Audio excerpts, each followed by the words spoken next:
Please do subscribe my channel, like చేయండి.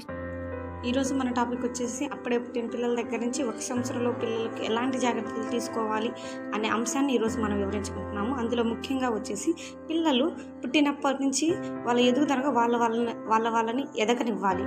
ఆ ఎదుగుదలలో ఏమైనా అసాధారణాలు కనుక మనం గమనించినట్టయితే వాటికి తగ్గట్టు మనం చర్యలు తీసుకోవాలి. అదేవిధంగా పుట్టిన వెంటనే పిల్లకి 1 గంటలోపు తల్లి యొక్క మురిపాలను తాగించాలి.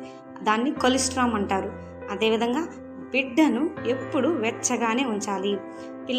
తల్లి కడుపులో ఉన్నన్ని రోజులు ఒక టెంపరేచర్ మెయింటైన్ చేసుకుని ఉంటుంది కాబట్టి బిడ్డ కొంచెం ఎదిగే వరకు, అంటే కొంచెం నెలలు పైబడే వరకు తల్లికి దగ్గరలోనే ఉంచాలి.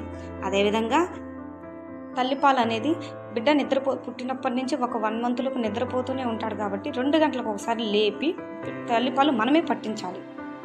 పిల్లవాడు ఎంత తాగితే అంత పాలను మనం తాగనివ్వాలన్నమాట. ఎందుకంటే ఎక్కువగా పిల్లవాడు తాగలేడు. తాగిన వెంటనే మనం ముఖ్యంగా గమనించాల్సింది ఏంటంటే భుజాన వేసుకొని పిల్లవాడిని తేన్పు వచ్చే వరకు భుజాన వేసుకోవాలి. ఇంకొక విషయం ఏంటంటే బిడ్డ తల్లి నుంచి వేరైన వెంటనే బిడ్డ యొక్క అంబిలికల్ కార్డ్ని మెజర్మెంట్ ప్రకారం కట్ చేయాలి. కట్ చేసే సమయంలో ఏదైనా లేట్ అయిన ఎడల బ్లడ్ ఫ్లో అనేది ఎక్కువగా పోతుంది, అంటే బ్లడ్ ఎక్కువగా వెళ్తుంది. దానికి మనం విటమిన్ కే ఇంజెక్షన్ ఇచ్చారా లేదని ఒకసారి చూసుకోవాలి. డాక్టర్ గారిని అడగాలి.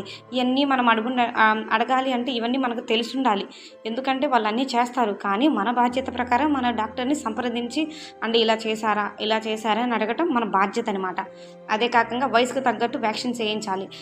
ఇంకొకటి ఏంటంటే బిడ్డ కదలికలు కనుక లేకపోయినా ఇక్కడ ఛాతీ భాగము, తల భాగం ఇట్లా పైకి లేపడానికి చేస్తూ ఉంటారనమాట. అదొక సిమ్టము. ఇంకొకటి వచ్చేసి ఆడుకోవటం అనేది 3 నెలల నుంచి స్టార్ట్ అవుతుంది. అది మనం ఫ్రీక్వెంట్గా మన పిల్లల్లో కూడా గమనిస్తూ ఉంటాం కాబట్టి ప్రతి ఒక్క పిల్లవాడు 3 నెలల నుంచి ఆడుకోవటం స్టార్ట్ చేస్తాడు. మనం పిల్లల్ని ఎప్పుడూ అశ్రద్ధ చేయకూడదు. ఏ పనిలో ఉన్నా సరే పిల్లల్ని ఒక కంట కనిపెడుతూ ఉండాలి. 7 నెలలు 8 నెలలు వచ్చిన తర్వాత పిల్లవాడిని ఒక్కరిని మంచం మీద బెడ్ మీద కానీ అట్లా పడుకోబెట్టేసి నిద్రపోతున్నాలని పడుకోబెట్టేసి మనం ఎటు వెళ్ళకూడదు. మనం ఏమైనా పని చేసుకోవాలనుకుంటే నీట్గా కింద ఒక పరిపేసేసి పిల్లవాడిని నుంచి మంచిగా నిద్రపుచ్చచ్చు. అంటే ఉయ్యాలైనా పడుకుంటారు, కానీ పడుకున్నారు కాబట్టి అక్కడే నిద్రపుచ్చచ్చు. ఎట్టి పరిస్థితుల్లో పిల్లవాడిని ఒక్కరినే వదిలిపెట్టి మాత్రం మీరు ఎటు వెళ్ళొద్దు. పిల్లవానికి 6 నెలల తర్వాత ఐరన్ సిరప్ని మనం వేస్తూ ఉండాలి. ఇది ప్రతి అంగన్వాడీ స్కూళ్ళల్లో ప్రతి ఒక్క ఊళ్ళల్లో అంగన్వాడీ స్కూళ్ళకి ఏఎన్ఎంస్ ఐరన్ సిరప్ ఇస్తారు. ఆ ఐరన్ సిరప్ని మనం తీసుకొని వారానికి 2 సార్లు ఆ ఐరన్ సిరప్ అనేది మనం ఇస్తూ ఉండాలి. ఈ ఐరన్ సిరప్ని ఇవ్వటం వల్ల బేబీ పెరిగే కొంది ఆడుకుంటాడు కాబట్టి వారి యొక్క శక్తి కొంతమేరకు తగ్గుదలగా ఉంటుంది అనమాట. అందువరకు ఐరన్ సిరప్ను మనం ప్రిఫర్ చేస్తాము. అదేవిధంగా ఆల్బెంజల్ ట్యాబ్లెట్స్ లేదా సిరప్స్ ఏదైనా కానీ 6 మంత్స్ నుంచి వాళ్ళకి ఇవ్వచ్చు. ఇంకొకటి వచ్చేసి పిల్లవానికి 6 నెలల వరకు తల్లిపాలు అనేవి కంపల్సరీ. ఇది గవర్నమెంట్ WHO వాళ్ళు కూడా చెప్తున్నారు. కాబట్టి 6 నెలల వరకు మీరు ఏ పరిస్థితిలో ఉన్నా సరే, అదర్ దెన్ ఏదన్నా హెల్త్ ఇష్యూస్ ఉంటే తప్ప డాక్టర్ సలహా మేరకు 6 నెలల వరకు కంపల్సరీ తల్లిపాలే పట్టించండి పిల్లవానికి.